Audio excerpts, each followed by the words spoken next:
लक्षात आलं की मागच्या गावात 2 गाव काढले ना पूर्ण इंजेक्शन मारून काढले. अच्छा. आता या 1-1.5 महिन्यापासून डायरेक्ट इंजेक्शन नाही केलं म्हणजे मारलंच नाही अजून डायरेक्ट.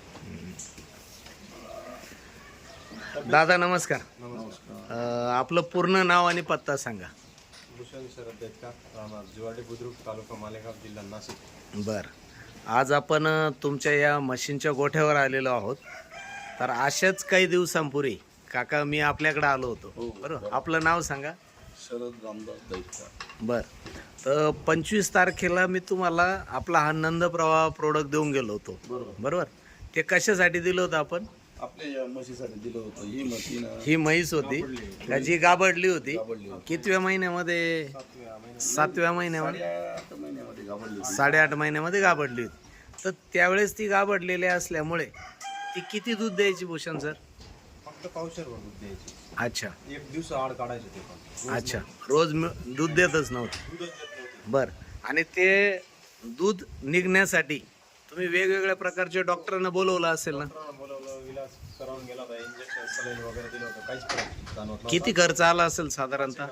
5,000 रुपये खर्च आला, आणि खर्च करून सुद्धा रिझल्ट आला. रिझल्ट आले नव्हता. योगायोग त्यानंतर आपला फोन झाला आणि त्यानंतर मी घरी येऊन काकांच्या हातात आपलं हे नंद प्रवाह नावाचं प्रोडक्ट दिलं होतं. बरोबर, आता ते प्रोडक्ट आपण ज्या दिवशी सुरू केलं त्यानंतर तुम्हाला कितव्या दिवशी काय फरक जाणवला?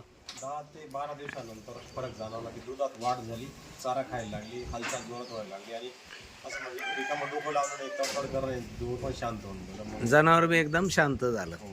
अजून तुम्हाला काय फरक वाटतो? अंगावर चमक, चकाकी वगैरे? आणि सतत चारा खात राहते, वागून जोरात करते. वागोळ जोरात करते. बरोबर, आणि तुम्ही इंजेक्शन मारत होतो, तो प्रॉब्लेम तिचा डायरेक्ट कायमचा नायनाट झाला. अच्छा, इंजेक्शन कशासाठी मारत होते तुम्ही? पाना येण्यासाठी. पान येण्यासाठी इंजेक्शन द्यावं लागायचं. मागचे 2 जॉब तिला तेच कार्यक्रम चालू होता सकाळ संध्याकाळ. आता 2 महिन्यापासून तिला इंजेक्शन दिलंच नाही. अच्छा, म्हणजे इंजेक्शन दिल्याशिवाय पाना येतच नव्हता. यावेळेस मात्र कुठलाही तसं गरज पडली नाही.